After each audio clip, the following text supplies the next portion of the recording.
Well, this is Radio TV Phono Nut, and for those of you who didn't like the old camera, well, you probably better get used to it for a little while, because the camera we had, it decided to die, so and I've already given it a proper burial, so we're going to have to deal with this one for a while. Now, I've got some more cameras that I obtained and some stuff. I will go through those and check them out, see how they operate, and then we'll go from there. But anyway, we're going to do an unboxing today. This is supposed to be a Technics SP15 broadcast turntable, and this is something I've been wanting for years, but the prices on eBay were always prohibitive, but I never had any luck finding one locally. Now, if I'd have been around 30 years ago when radio stations were phasing out vinyl playback, I could have probably got one for free as they were throwing them out. But you know how it is, back when something becomes obsolete, nobody wants it, and everybody's throwing the stuff away, and then 20 or 30 years later, when everybody decides they want one, then there's not many left to be had, so that just drives the prices up of the remaining ones. So, you know, I finally got on eBay, broke down and bought one, and I requested that the seller remove the turntable platter and wrap it separately and tie the Tonearm to the Tonearm rest, because had those precautions not been taken, it would have probably ended in disaster. I know somebody in one of the hi-fi groups on Facebook recently had such an experience. They bought an SP15 and instructed the seller how to pack it, and the seller let them know that they knew how to pack stuff like that. Well, they did not remove the platter or secure the Tonearm, and the turntable arrived a busted up mess, which is just needless. But anyway, we don't have much time on this battery or this memory card, so let me get our trusty scissors here and pop this open. I will say the seller got on the ball here, or the post office got on the ball. Well, the seller did too, for that matter. This was shipped on Tuesday. I got it on Thursday, so that's good.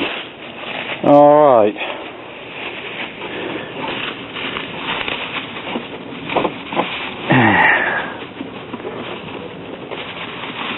Okay, that's the rubber mat.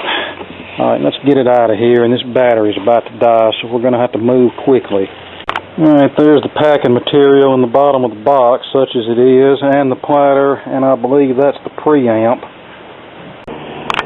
Alright, here's the preamp, Radix turntable preamp, which is stereo, left and right input, ground, and our output and level controls, and our balanced outputs to be fed into a broadcast console. And here's our platter.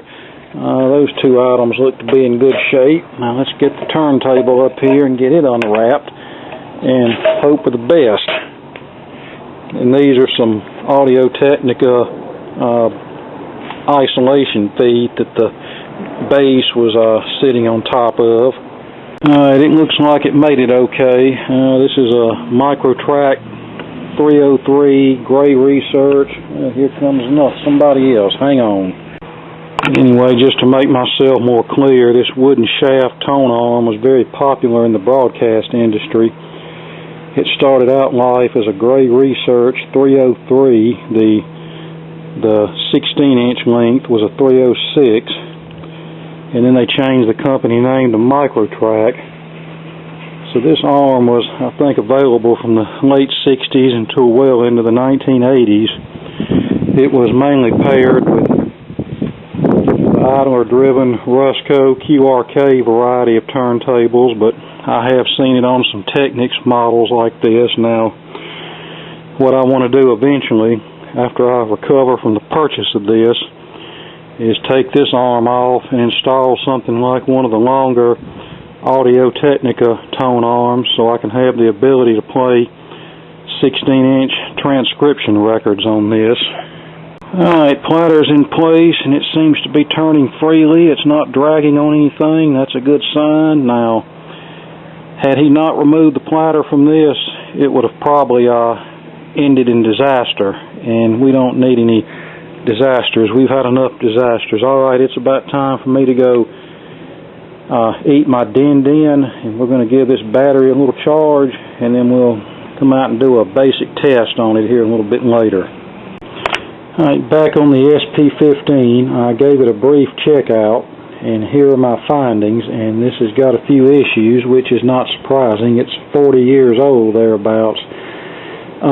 It runs on 33, 45, and 78 and switches speeds as it should, but sometimes I hear a scraping sound as the platter rotates, and from what I'm reading, that could be either the thrust plate that needs attention or the dampening material that's attached to the underside of the platter might be slightly coming loose and scraping on the plastic cover plate that's under the platter. And also another thing I've noticed is these pitch controls up and down. They are very erratic, which is most likely because of worn out tack switches. And when I can get them to move, it only goes up to 0.9%, and then whenever you try to go higher, it goes back to 0, whereas it should go to 9.9%. Now, I have not checked the actual speed accuracy with a strobe, but we'll do that right now here in just a moment. But first, I'll show you how it performs. Alright, on, and as you can see, the indicator is on 33, start, and it runs. And when I push stop, it stops, and the brake seems to be working. Alright, 33, 45, and 78. Now this has a pitch lock feature that whenever you engage that, it makes these buttons inoperative, and that's to prevent a DJ from making a very embarrassing error over the air. So let's put this back to 33, and let's see what we can get these pitch buttons to do. As you can tell, not much of anything. But like I said, when I can get it to move, I can only get it up to 0.9, and then it goes back to 0. Now that in itself could be a bad tack switch, because we run into that with televisions, where the tack switches will become finicky and confuse the microprocessor into doing things that it's not supposed to do. Alright, so let's check our speed accuracy. 33.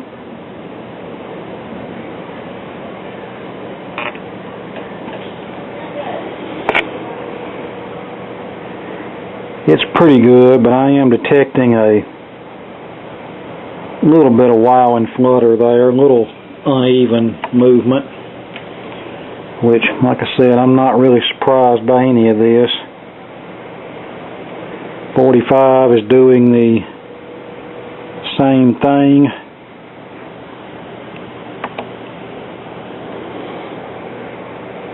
And 78 is really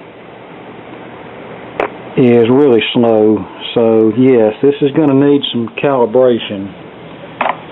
But of course, it'll also need a recap too, and the reason being is those Matsushita purple and blue capacitors like to physically leak everywhere, and they can cause damage to other parts as well as corrode the circuit board and damage the traces on that. So, and it can even, so I've been told, can damage a very expensive IC that up until recently was unobtainable. Now there is a company now that's manufacturing those again, but they're about $200 and something, and we don't need to EOL a $200 and something part.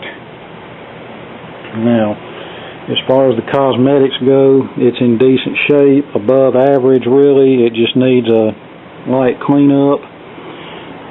The Tonearm, like I said, is a MicroTrak 303, and I want to eventually replace that, and the reason being is because I want a longer arm that I can install and can be able to play 16-inch transcriptions, And I also want a standard head shell, because when you're playing many different types of records, then you need many different types of styli and cartridges to accomplish your needs. And since this Tonearm uses a non-standard head shell that is no longer available, I need to have a modern head shell, a more standardized head shell that will allow easy switchover of cartridges. Now, for this Stanton 680 cartridge, which has a trashed stylus, by the way, there are different kind of styli available for that cartridge, so we'll have to make do with that for a while. But I eventually want to change this arm out to something else, like the Audio Technica arm that was common on these types of turntables. Now, I can only think of a couple of times when I came sort of close to getting one of these locally. The first time, there was one of these still mounted in the countertop at a local radio station, and this was probably 20 years ago. They hadn't used it in years, and they weren't going to use it. In fact, I don't even think it was hooked up anymore. It was just there. But they would not let me have it, because if they removed it, that would leave a big opening in the countertop where the turntable once mounted, and it was just easier for them just to leave the turntable mounted there than it was to fill the hole up, cut a piece of wood to patch the hole up. And then the other time was when one of the pawn shop / flea market flippers got a hold of one somewhere. I don't know where he got it, but knowing him, he probably either got it for nothing or no more than $5 or $10. And he was one of them that was all about eBay. That's all he talked about: eBay this, eBay that. And he wanted me to look at the turntable, because it had some issues, and somebody had spilt something in it, and it had corroded this circuit board under here where the switches mount, and I ended up just giving it back to him. But I could tell by talking to him there wasn't no use in trying to work out a deal with him on that turntable, because he just had it in his head, oh, these go for $1,000. Yeah, you know. So after many years of looking locally and not finding anything and having 2 or 3 sources, you know, yeah, I think I can find you one, but then that's as far as it ever went. I just broke down and upped the bucks and bought one. Now, how these came to be in the first place is, for decades, radio stations used the idler-driven turntables, but when FM stereo became commonplace, those idler-driven turntables often introduced excessive amounts of rumble. So that's when a lot of stations, even a lot of AM stations, started switching over to the Technics turntables, whether it be the SP10, the SP15, or SP25, or even the SL1200 variety, because these have virtually no rumble. They're direct drive, they're quiet, and they have the ability to easily change record pitch. And back then, a lot of stations ran their records at faster than normal pitch to make them sound brighter.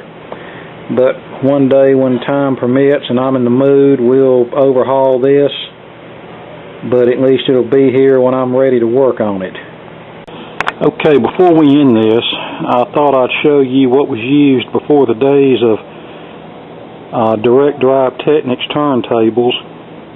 Now, you that were in the broadcast industry, you know this, but to those who are not in the industry, or who were not in the industry, you may not know this. Now, one of the things that radio stations always needed in the way of a turntable was something that was rugged and designed for 24/7 service with a minimal amount of maintenance, and something that could preferably come up to speed quickly, as in come up to speed within about a quarter to a half of a rotation. Now, in the old days, most broadcast turntables were idler wheel driven, which means you had a motor with a stepped capstan for the 2 or 3 speeds that were available depending on the turntable. And then the idler wheel transferred the energy from the motor to the turntable platter. But the disadvantage of this system was there was often objectionable amounts of rumble created. Now that wasn't so much of a big deal with AM mono radio, but when FM stereo became commonplace, that was more of a problem. Now that's not to say these idler driven turntables, I mean, they can be very nice performing turntables if they're mounted in a very heavy duty solid base and have new motor mounts and a new idler wheel installed. And that was one of the issues with radio stations, having to periodically replace idler wheels and motor mounts to keep things as quiet as possible, which was something you didn't have to do with the direct drive models. Now, the advantages to these types of turntables here, the idler driven type, was, like I already mentioned, they're built like a tank, and they don't have the electronic speed control circuitry that the direct drive models have, which means if you take care of these, as in keeping them clean and lubricated, they'll basically run from now on. Whereas the Technics direct drive models, there's a lot more electronics to go haywire in those. And another advantage to these is because of the high torque motors used, these will actually generally come up to speed quicker than the Technics SP-15, although it's usually not a big enough of a difference to be alarmed over, but still, you know, these older idler driven models with the huge motor that would just about drive a washing machine will come up to speed very quickly. In fact, I've had some old jocks tell me that those old boat anchors had such high torque they just about jerk your arm off. But this particular turntable is a Reco-Cut Rondine Deluxe model B12H. This one's from about 1957, but they made these things from, probably the early 50s up until the early 70s. And then there were also the Rusco and QRK, Collins, Sparta, Gates, etc. broadcast turntables. Those are the ones that have the speed selector shifter on the front. And some of the older Gates have the shifter up here on the lower left-hand corner of the turntable, but the principle is still basically the same. Here's the platter on the Reco-Cut, and you can see how substantial it is. Now, back when this was made, you could buy broadcast turntables with either a 12-inch platter or a 16-inch platter, and back then the 16-inch models were more common because a lot of material was on 16-inch transcription records that played at 33 RPM, usually with a 2.5 mil stylus, and they played for about 15 minutes a side. And of course those same turntables were also used to play regular 45s and 12-inch LPs. In fact, many stations kept those big turntables in service long after the need to play 16-inch records had ceased. But you can see this has an idler wheel and the stepped motor capstan, and you can see when I put it in gear here that it moves the idler wheel to the appropriate place on the capstan, and whenever it's in the off position it retracts the wheel to keep from developing a flat spot on the wheel. But so, just for fun, this has not been restored. I have done no type of work on this. Let's put the strobe disc on it and just see how close it is. Alright, we're at 45 RPM, and this thing is running relatively quiet. This Ashland motor is running a lot quieter than the some of the Bodine motors that were used on some of the later QRK and Rusco models. Alright, let's look and see what we got here. Alright, 45, slightly fast, very slightly fast. Alright, 78. About the same story for that. Alright, 33. Well, if I put it on 33 instead of off, we might do better. Same story for that. And that's pretty impressive for something that has not been serviced or anything, for this to be as quiet as it is. Now, these turntables came in 3 models, the B12 and the B12H and the B12GH. Now, the B12 used a General Industries 4-pole motor, which was the lowest end of the line. The B12GH used a German-built hysteresis synchronous motor, and then the B12H, which was the one that broadcasters preferred, used this big honking Ashland hysteresis synchronous motor. And where is it? There's a big run cap back there somewhere. And the big Gates 16-inch transcription turntables used a big Ashland motor like this too. But yeah, this thing runs very quiet, considering that no kind of restorative work has been done to it. Now, this never had a Tonearm mounted to it. There's a hole for one, and when I got this, there was still the little RecoCut decal over it, little paper adhesive decal. Most likely this was mounted in a console and had a long 16-inch arm mounted off-board from the turntable. But one day when time permits and I'm in the mood, we'll overhaul this in the SP15 and we'll have a couple of respectable turntables on our hands.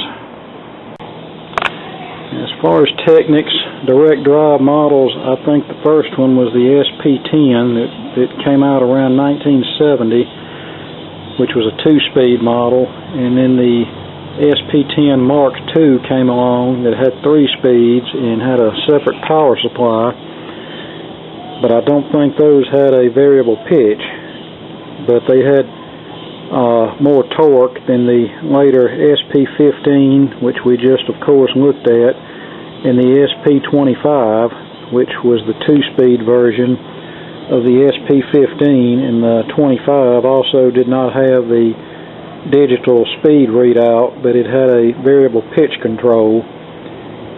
And there was a station in the area that I don't know anything about it, the early days of it firsthand, except from what I've been told by people who work there. I think his AM station went on the air in 1970, and he started out with a pair of 16-inch Gates CB500s. Now, he liked those idler-driven turntables because they drove the platter via an inner rim here, not the outer rim, and I think the motor ran at a slower speed, which resulted in less rumble, and he liked those. But when he put his FM station on the air a few years later, he started out with Technics first generation SP10s with the wooden MicroTrak Tonearm, and I was told that other than those big Gates turntables, he hated idler-driven turntables with a passion because of the amount of rumble they produced. I talked to that guy not long before he died, whenever I was looking for turntables, and he said, yeah, I think I've got an old RecoCut turntable somewhere that if I can find it, you can have it. And, but unfortunately, he passed away before we could get together. And I was talking to that person who used to work for him, and he said, well, if he had an old RecoCut turntable, then it was probably one somebody gave him, because he would not have spent money on anything like that. And he'd have been more than happy to give it to you just to get it out of his way. But, so yeah, that's the thing about turntables. You know, they started out using stuff like this, Well, no, actually they started out back in the 20s and 30s using those big monster RCAs with the gear-driven transmission that were direct drive, and then they went to the idler-driven kind like this, and then they went to the direct drive. I think by the 80s, most everybody had gone to direct drive Technics turntables, except for maybe a few older AM stations that were operating on a limited budget. But now, on that note, we'll talk about the camera a minute. As you know, for years we used a Fuji camera for doing our YouTube videos, and then over the years many people bitched and moaned about it because the image wasn't high definition and the audio quality was lacking. Well, the way I look at that, as long as something works, I'm not going to get rid of it. And if anybody don't like it, then too bad. Well, eventually the Fuji camera died, bit the dust, goodbye, finished. And a very generous viewer was kind enough to send me a camera that he was no longer using. I think he had gotten a lot of use out of it, and then he upgraded to something else and sent me the camera that he was no longer using, and it was performed, admittedly, it performed better than the Fuji I had. Well, shortly after that, another viewer said they had a Fuji camera like mine, and they wanted to know if I wanted it. So I said, sure, I'll take it. I'll keep it as a backup. So the camera that somebody else gave me, I used the heck out of it, and then it just died. Decided it was just going to die, and my attempts to repair it didn't go anywhere. So like I said previously in the video, we gave it a proper burial, and we're using the Fuji camera for right now. Now, like I think I also said, I've got some cameras that were in a box of electronics that a lady I know gave me who was having a moving sale, and I haven't checked those cameras out yet because I really had no need to, but I will check them out, and if they work satisfactorily, then we will put them to use, and if they don't, then we will come up with something else. As long as this Fuji camera is still operational, I'm not too concerned about it. But anyway, we've rambled on enough, and when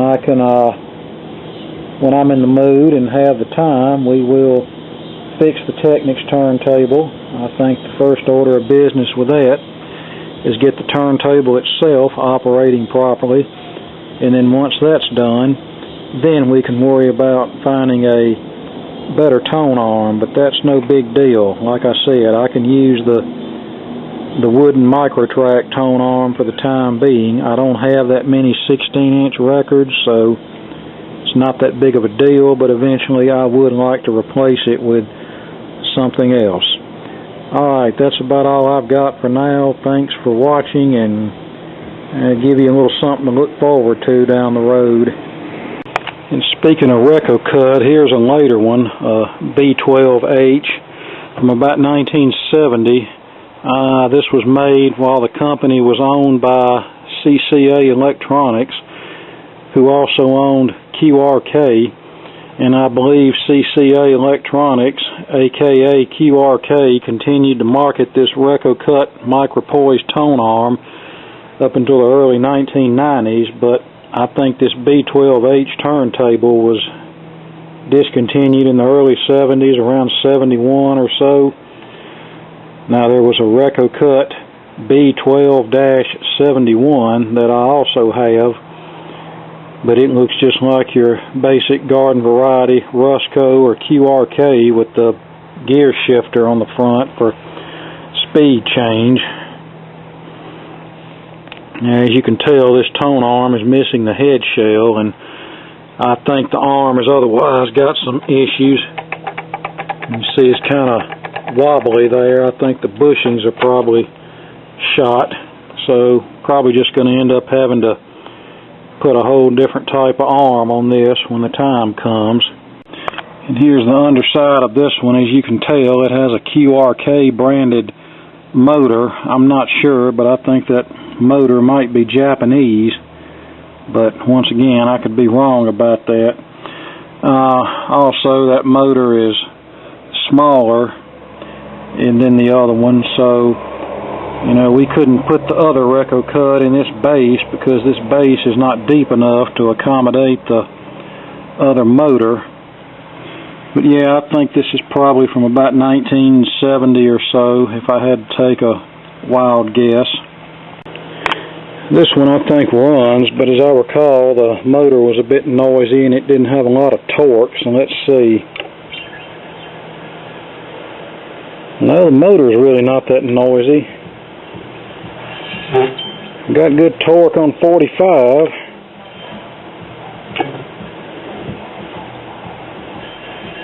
Got good torque on 33. So yeah, this thing runs. It just needs the usual routine service. Now, as far as turntables go, I failed to mention that before I bought the Technics, I had decided I was going to buy one of those old Metzner Starlight turntables because it's continuously variable from 16, actually below 16, to above 78. So I found one of those, and they charged me out the rear end to ship it. And then whenever I got it, they did a very piss-poor job packing it and did not remove the turntable platter. And as a result, the spindle got bent, so you know what happened there. Turntable platter wobbling up and down as it rotated and scraping the motor board. So I emailed the seller, and I would have actually been okay with a partial refund and then let me keep the turntable in hopes that I could repair it, but they didn't want to do it that way. They wanted me to send the turntable back for a full refund, which the return shipping was on their dime. So if that's the way they wanted to do it, then that's the way we're going to do it. But here's the deal. The post office scanned it as out for delivery on September the 7th. This is September the 9th, and it's still scanned as out for delivery. So either the post office is assing around and hadn't actually delivered the thing yet, or somebody delivered it and they didn't scan it as actually having been delivered. Either case could be a potential bad situation for me because in order for me to get the refund, it actually has to be scanned as having been delivered. We need that digital paper trail there, if you will. But if it hasn't been scanned as delivered, as far as eBay and everybody else knows, it's still out there floating around somewhere, and the seller could have the turntable in his possession and nobody know anything about it, and there's really not a whole lot I can do to get a refund until there's some actual proof that the package has actually been scanned as having been delivered. And you think I've gotten irate with stuff in the past? You let me get screwed out of my refund because of some BS that the incompetent post office pulled, and you'll find out what irate really means. And then FedEx, you know, they're pulling their usual crap. I'd found a talking book player that was a model that I didn't have, and it was sent to me from North Carolina on Wednesday. I'm in Mississippi. At first they said it would arrive the next day. Then the next day comes, and then they're telling me it's going to show up Saturday. And then I checked Friday night, and it's not even out of the state of North Carolina yet. It just moved from one part of North Carolina to the other. And now they're telling me it's going to be Monday before it gets here. Now, in my mind, that's totally unacceptable. It should not take minimum 5 days to get something from North Carolina to Mississippi. Now, at one time when FedEx was actually a decent company, that would have been a 2-day delivery maximum. But Like someone I know who used to work for FedEx, he said there's been a lot of boneheaded upper management decisions that have ran off all of the good employees, and pretty much what you've got left are these boneheads that don't really care if the sun comes up or not, and upper management couldn't care less about it as long as they still get their bonuses. That's all they're worried about. But anyway, when time permits, we will work on some of these broadcast turntables. Should I say time permits, in my mood, we'll work on some of these turntables, but like I previously said, at least they'll be here when I'm ready to fool with them. Now the biggest thing is to get that Metzner Starlight scanned as having been delivered, and then I can get my refund for that. Because if I'm not going to get if I wasn't going to get a refund, then I might as well have just kept the turntable. Now if I lose the turntable and the money because of some incompetent BS from the post office, then yeah, you're going to hear me. You won't need a YouTube channel to hear me. You'll hear me screaming across the country. Alright, this capacitor is a good old made in USA GE, and if this is a date code 70-14-D, this was made 14th week of 1970, so that would confirm my suspicions about when this was made. As I was trying to put that cap back in, I dropped one of the screws, and it seems like when you drop a screw, it is going to bounce to places where you'll never locate it. So one of these screws is a flathead, the original type, and the other screw is a Phillips head, and that's just the way it's going to be for now. Now, looking at this base, it looks like this had some kind of feed on it at one time, so probably some kind of shock absorption feed, I don't know. But we'll come up with a suitable arm for this, and might end up putting the MicroTrak arm on this one when we get the Technics up and going and get a more suitable arm for that.